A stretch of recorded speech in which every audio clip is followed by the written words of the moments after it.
আপনারা যে থাম্বনেলে দেখেছেন, একদম ঠিক দেখেছেন যে কলকাতা মেট্রো অ্যাপে কিন্তু হতে চলেছে একটা বিগ চেঞ্জেস।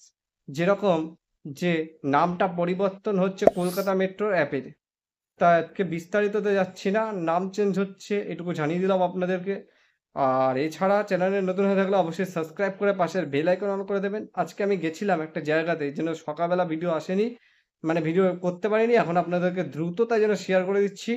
আর চ্যানেলে অবশ্যই সাবস্ক্রাইব করে দেবেন, কমেন্ট করে জানাবেন যে আপনাদের এই ভিডিওটা কেমন লাগলো। ঠিক আছে?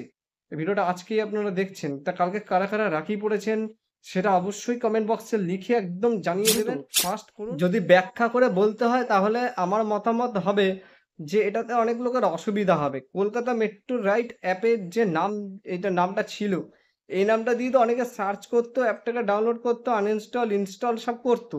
তাতে কিন্তু অনেকটা অসুবিধা হতে চলেছে কলকাতাবাসীর বা ওয়েস্ট বেঙ্গলবাসী, যারা এই কলকাতা মেট্রোতে, যারা ওয়েস্ট বেঙ্গলের যারা নাগরিক রয়েছেন তারা তো অবশ্যই যাতায়াত করেন। এটা তো অসুবিধা একটা, আমি বললাম অসুবিধা। ঠিক আছে?